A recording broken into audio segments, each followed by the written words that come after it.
It's a very special morning here. It's the 70th anniversary of the EAA. It's not all about just AirVenture. We've got a lot of history that we need to learn about here, and I have Dick Napinski with me right now. You've been teaching me so much this morning, and there's some pretty cool planes behind me. Can we talk a little bit about those?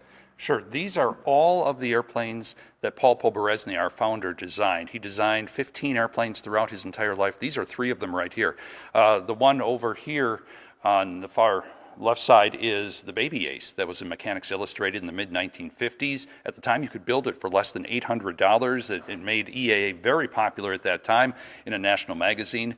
The one in the middle is called the Pober Sport, and this one in 1960 was taken by Anders Lundberg and flown throughout the entire U.S. This airplane, open cockpit, more than 10,000 miles was put on it, flying from place to place throughout the entire U.S.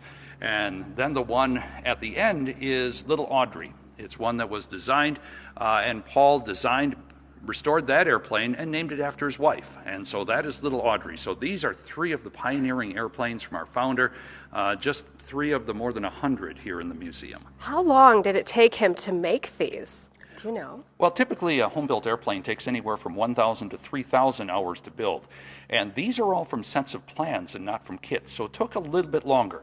And I can tell you, having helped build an airplane, there are a lot of rivets in the airplane, and it takes a while. And so making everything together, make sure it's airworthy, get it inspected by the FAA. You can fly it for years and years safely, but these are three very early examples from the 1950s. This is awesome to see. I can't believe he did that. So talking a little bit about home kit building and things like that, at AirVenture, you guys actually build a plane from scratch throughout that week, don't you? We've done it, yes. Last year was another example, the 1 week wonder.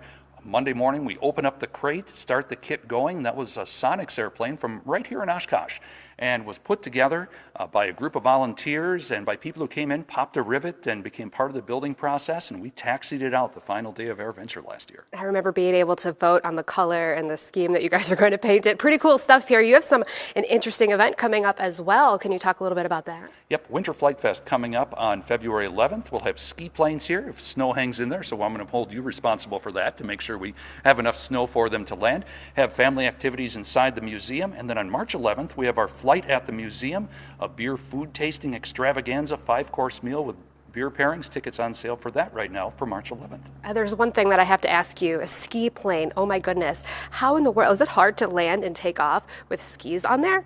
Well, it's a little bit different because you've got a little more drag on the skis, but certainly you have the power, you take off. Nice thing about cold weather, airplanes take off faster than they do in hot weather. And so you've got meteorology working for you. The skis will put a little more drag when you're taking it across either a field or a lake. Oh, amazing. I want to do that one day. Thank you so much for all that information. We've got even more that we are flying into here this morning, so keep it here. We'll be right back after the break.